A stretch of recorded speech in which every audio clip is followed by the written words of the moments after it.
English grammar में हम अपना टॉपिक डिस्कस कर रहे थे वॉइस, और वॉइस में हमारी चली हुई है टाइप नंबर 11। और टाइप नंबर 11 में हम क्या डिस्कस कर रहे हैं, जो मिसलेनियस एक्सरसाइज बेस्ड हमारे क्वेश्चंस थे, उन क्वेश्चन को या फिर उन एग्जाम्पल को हम क्या है यहाँ पे 1 बाय 1 करके डिस्कस कर रहे हैं। ठीक है ना। इससे पहले क्या है, इस टाइप से रिलेटेड मैंने 2 वीडियोज़ ऑलरेडी बना दी है। ठीक है ना। जो इस टाइप की ये वीडियो होगी कौन से नंबर की, आपकी 3rd नंबर की। ठीक है ना। मे भी क्या है, आज वाली वीडियो और इससे जो नेक्स्ट वाली एक और वीडियो आ सकती है भी। ठीक है ना। और जो नेक्स्ट वाली वीडियो होगी तो उसी के साथ में जो आपकी टाइप नंबर 11 है ये कंप्लीट हो जाएगी, और इसी के साथ में क्या होगा, जो आपका ये टॉपिक है वॉइस, ये भी आपका कंप्लीट हो जाएगा। ओके, आइए जल्दी से स्टार्ट करते हैं। मीन्स कि इस टाइप के जो हमारे नेक्स्ट रिमेनिंग एग्जाम्पल्स हैं उनको एक एक करके देखते हैं। अब देखो, जो स्टार्टिंग से इस टॉपिक को कर रहा है वो पहले अपने आप से कोशिश कर सकता है, लेकिन क्या है, जो सीधा ही इस वीडियो को देख रहा है तो मैं उसको ना बताने की कोशिश करूँगा कि इन एग्जाम्पल्स के अंदर मैंने कौन कौन से कंसेप्ट इम्प्लाई करे हैं। लेकिन मेरी आपसे भी कुछ सजेशन यही है कि पहले आप क्या है, हर एक टाइप को समझें, उससे रिलेटेड जो कंसेप्ट आते हैं उन कंसेप्ट को देखें। उसके बाद क्या है, जो भी एग्जाम्पल मैं यहाँ लिखूँगा तो 80 to 90% केसेस में क्या है, उन एग्जाम्पल को आप खुद से भी चेंज कर पाओगे। ओके, तो चलिए हम स्टार्ट करते हैं। तो आज का जो हमारा फर्स्ट एग्जाम्पल है, तो इसमें दे रखा है सम पिक पॉकेट। क्या दिया गया है हमें एग्जाम्पल में, सम पिक पॉकेट, और आगे हमें दिया गया है हैज़ पिक्ड माई पॉकेट। मेरे ख्याल से ना पिक पॉकेट नहीं होना चाहिए, पिक पॉकेटर होना चाहिए। ठीक है ना। यानी कि पिक पॉकेटर किसको बोलते हैं, जेब कतरे को बोलते हैं। तो क्या दिया गया था हमें आगे इसमें, हैज़ पिक्ड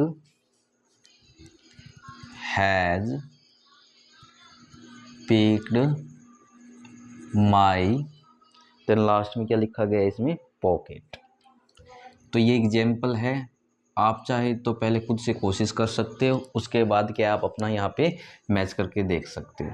अब देखो, हमें इसको किस में चेंज करना है, पैसिव वॉइस के अंदर चेंज करना है। तो सबसे पहले हम समझते हैं। देखो नॉर्मली है, इसमें ज़्यादा कुछ नहीं है आपका। ठीक है। कंसेप्ट क्या है, यहाँ पे कंसेप्ट छिपा हुआ है। हैज़ के साथ में वर्ब की 3rd फॉर्म है, तो पैसिव वॉइस वाला कंसेप्ट मैंने क्या बता रखा है, हैज़ हो, हैव है, तो हम पैसिव वॉइस में बीन को ऐड करके मैन वर्ब के तौर पे पैसिव वॉइस के अंदर 90% केसेस में वर्ब की 3rd फॉर्म का यूज़ करते हैं।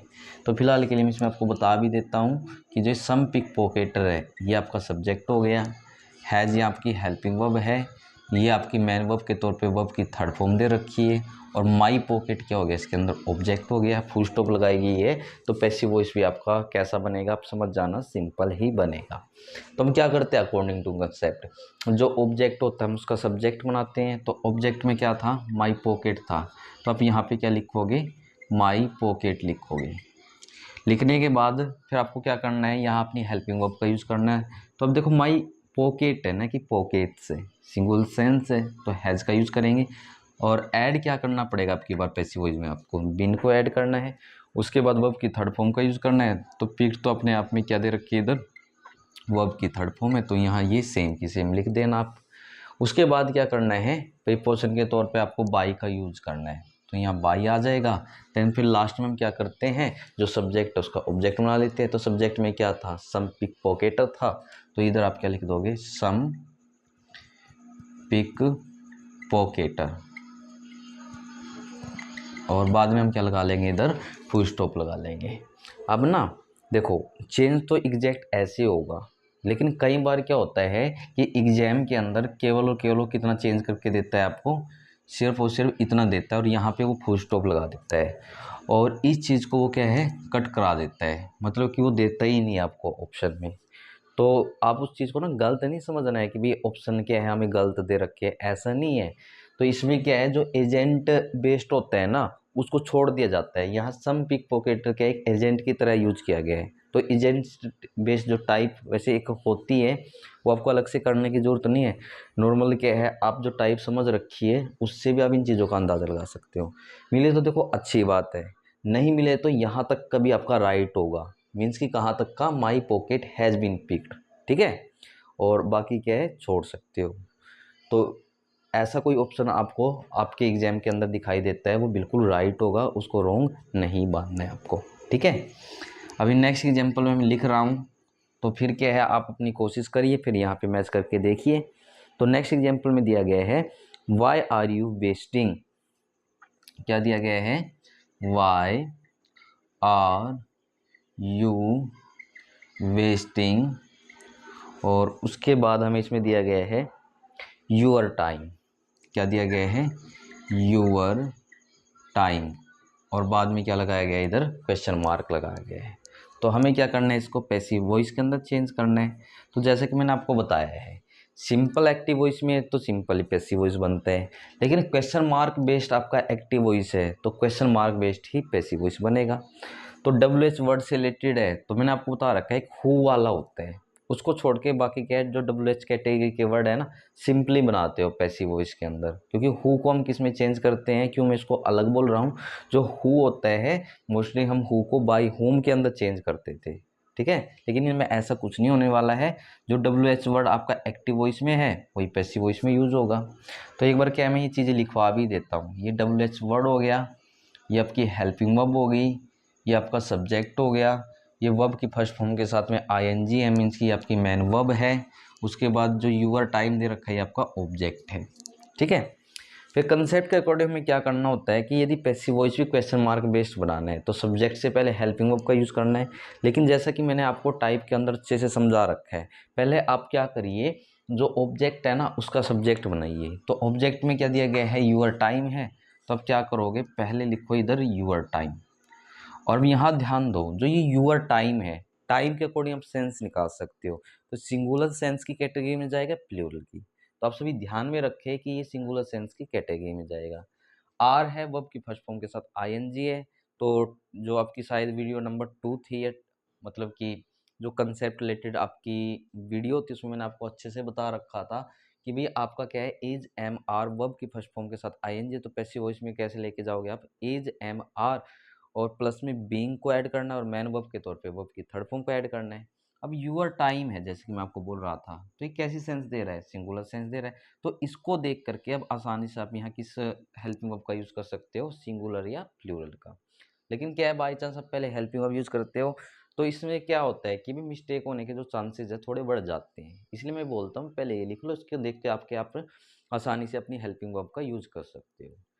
उसके बाद क्या करना है आपको, इधर अकॉर्डिंग टू कंसेप्ट बीइंग को ऐड करना है, और मैन वर्ब के तौर पे हम किसका यूज़ करते हैं, वर्ब की थर्ड फॉर्म का। तो वेस्ट होती है अपने आप में वर्ब की फर्स्ट फॉर्म, सेकंड बन जाएगी वेस्टेड, और थर्ड भी क्या बनेगी आपकी, वेस्टेड। तो ये वर्ब की थर्ड फॉर्म भी आ गई है। देन उसके बाद हम क्या करेंगे, परिपोषण के तौर पे बाई का यूज़ करना। एट लास्ट जो सब्जेक्ट है, तो सब्जेक्ट के लिए क्या करना है, उसका ऑब्जेक्टिव केस लिखना है।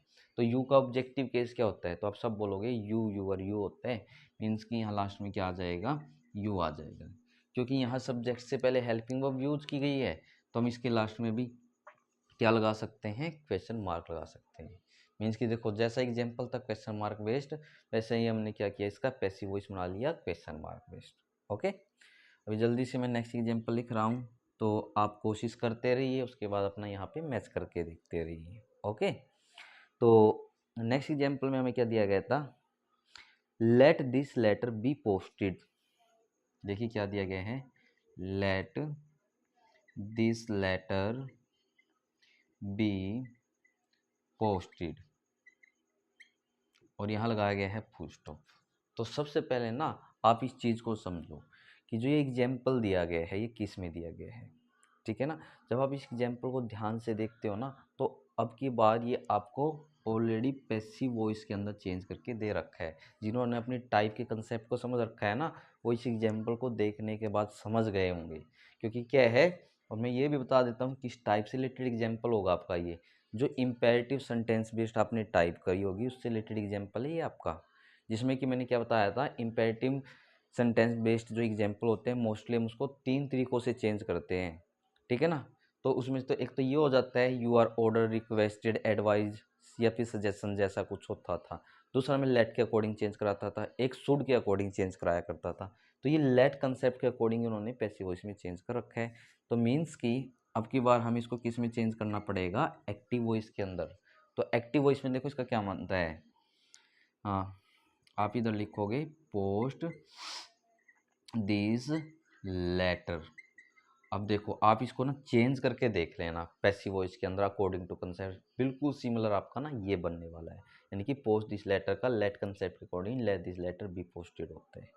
ठीक है, तो ध्यान में रखिए कि ऐसा नहीं है कि वो आपको सिर्फ और सिर्फ एक्टिव वॉइस ही पूछे, उल्टा घुमा के भी पूछ सकता है। बाकी ऑप्शन मिलते हैं, ऑप्शन से क्या आप चीज़ों को आसान से हैंडल कर लोगे या फिर आप समझ जाओगे देखने के बाद में। ठीक है, देखिए अब जल्दी से नेक्स्ट एग्जाम्पल की तरफ चलते हैं। तो नेक्स्ट एग्जाम्पल में हमें दिया क्या गया है, ये दे रखा है it is time to close the show. अब देखो ये भी मैंने आपको करा रखा है, it is time to close the door. और जिसने कंसेप्ट को समझ रखा है, ठीक है ना, वो कर सकता है इस चीज़ को, मुझसे पहले देखो चेंज कर सकते हैं। तो देखो मैंने कौन सा कंसेप्ट बताया था कि यदि आपका जो एग्जाम्पल है ना, it is time, it is chance, it is opportunity, ठीक है ना, या फिर कुछ और वर्ड होते हैं हमारे, इससे स्टार्ट हो, तो उसका जो पैसिव वॉइस कंस्ट्रक्टर क्या बताया था मैंने कि पैसिव वॉइस के अंदर आप उसको कैसे चेंज करते हो। तो उस टाइम मैंने बोला था कि भी इट इज़ टाइम दे रखा तो इट इज़ टाइम लिखोगे, इट इज़ चांस दे रखा इट इज़ चांस लिखोगे, इट इज़ अपॉर्चुनिटी दे रखा इट इज़ अपॉर्चुनिटी लिखना है। अब यहाँ टाइम है ना, देखो यहाँ इज भी अभी मैं इट टाइम लिख दिया इधर, तो इट इज़ टाइम, उसके बाद फोर ऐड करना होता है अकॉर्डिंग टू कंसेप्ट मैंने बताया है। फिर क्या करते हैं, जो ऑब्जेक्ट है उसको लिखते हैं, फिर टू को लगा के लास्ट में वर्ब की थर्ड फॉर्म कर देते हैं। ये तो कंस्ट्रक्शन था पैसिव वॉइस के अंदर, बस आपको इसमें भी क्या करना है, तो यानी कि जो इट इज़ टाइम दे रखा है इसको आप क्या करोगे, सेम का सेम लिखोगे।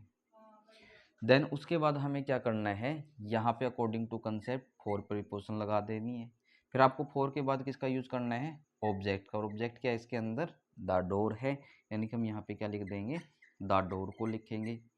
ये लिखने के बाद क्या है, जो ये टू है इसका यूज़ यहाँ पे कर दो और इसके साथ में बी लगा देना। और जो क्लोज आपकी वर्ब की फर्स्ट फॉर्म थी, सेकंड क्या होती है क्लोज, और थर्ड भी क्या होती है क्लोज, तो यहाँ वर्ब की थर्ड फॉर्म का यूज़ कर लेना है जो कि हो जाएगी क्लोज, और बाद में हम क्या लगा देंगे, फुल स्टॉप। यानी कि ये क्या बन जाएगा, it is time for the door to be closed. ऐसे करके आपको क्या कर लेना है, इस एग्जाम्पल को अपने कंसेप्ट का यूज़ करके यदि आपको याद है तो आप इन चीज़ों को आसानी से चेंज कर सकते हो। ओके, तो अभी क्या है, इसमें से यदि आपको कुछ नोट करना है तो वीडियो को पॉज करके नोट कर सकते हो। बाकी क्या है, मैं इसको अभी इरेज करा रहा हूँ। ओके,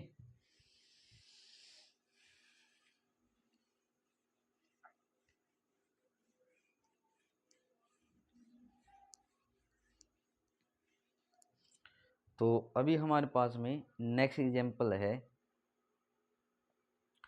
तो नेक्स्ट एग्जाम्पल में क्या दिया गया है हमें, ये दे रखा है इट इज़ नेसेसरी। एग्जाम्पल में क्या दिया गया है, इट इज नेसेसरी। और आगे क्या दिया गया है, आगे दिया गया हमें टू सेव सम मनी। क्या दे रखा है, टू सेव सम मनी। देखो भी यह एग्जाम्पल किससे स्टार्ट हो गया आपका, इट इज से स्टार्ट है ना, और उसके बाद नेसेसरी दिया गया है। देखो मैं आपको इस एग्जाम्पल से को दो तरीकों से चेंज करके दिखाने वाला हूँ। एक तो वही है जो कि मैंने अभी आपको लास्ट में एग्जाम्पल कराया था उसके अकॉर्डिंग। एक दूसरा तरीका क्या है कि आप इस चीज़ को दूसरे किस मेथड से या दूसरे किस कंसेप्ट से चेंज कर सकते हो। एक बार मैं एग्जाम्पल देख लेता हूँ, मैंने राइट लिखा है या कोई इसमें मिस्टेक है। तो इसमें दिया गया था some money, to save money नहीं है ये, टू शव मनी है भी, ठीक है ना, इसको ठीक कर लेना। अब कंसेप्ट आपको ध्यान में होगा जो मैंने आपको अभी बताया है, जो दे रखा है एक्टिव वॉइस के अंदर वो तो सेम का सेम लिखा है, मीन्स कि इट इज़ नेसेसरी का नेसेसरी। फिर क्या बताया था, फोर से ऐड करना। फिर क्या लिखोगे आप, ऑब्जेक्ट लिखोगे, जो टू है इसका यूज़ करना। फिर उसके बाद हम क्या लिखेंगे, मैन वर्ब के तौर पे वर्ब की थर्ड फॉर्म लिखेंगे। ओहो, शेप भी उन्होंने दे रखा था तो यहाँ सेव भी लिख के रखिए, ठीक है ना। मैं एक बार इसको दोबारा से यहाँ पे बता ही देता हूँ आपको। क्या लिखना है देखिए, it is necessary to save some money, ये था आपका। इसको प्लीज़ ठीक कर लीजिए। अब देखो कैसे करोगे आप पैसिव वॉइस के अंदर चेंज। तो पहले तो हम क्या करेंगे, अकॉर्डिंग टू कंसेप्ट इस चीज़ को सेम का सेम ही लिखेंगे।